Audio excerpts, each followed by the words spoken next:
With the grounded U.S. Navy minesweeper USS Guardian finally removed from Tubbataha Reef, a thorough assessment of its damage to the corals will soon be conducted. The last section of the warship was finally removed over the weekend, 2 days ahead of schedule. More from Freddy Abando. The last remaining parts of a U.S. naval minesweeper stuck at the Tubbataha Reef has been dismantled. The last part was the 250-ton stern of the U.S. Guardian, which ran aground at the reef on January 17. The salvage operation took weeks, an operation handled by a Singapore firm using cranes. The ship was completely dismantled and all parts will be shipped to Japan.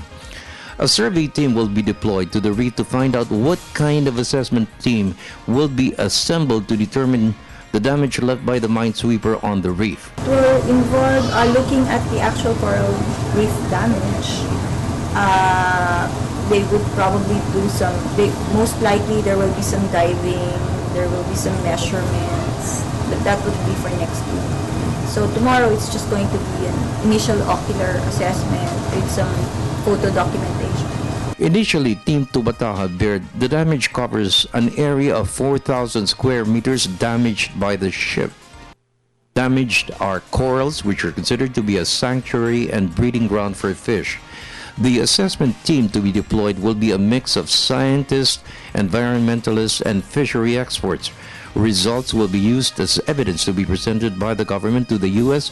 to determine how much will be paid for the damage and the cost of rehabilitation. Initial estimates of the fine was pegged at $2 million. A rehabilitation process would have to be started off on the ground with the local protected area management board taking the lead, and whatever support we can provide at the national government, and we would get it from through a request from the protected area management board in the site to rehabilitate the area. And it doesn't have to be a very active rehabilitation, that would involve proactive intervention, for example, like coral reef restoration, but it could be certain equipment that would provide for the reef.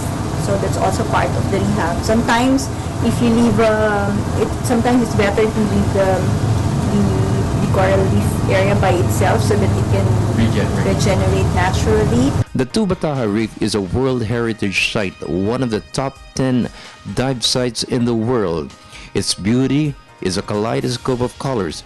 It is one of the richest fishing grounds of the country. With the removal of the Guardian, the official dive season is on, which ends in June. For the People's Television Network, this is Freddy Abando reporting.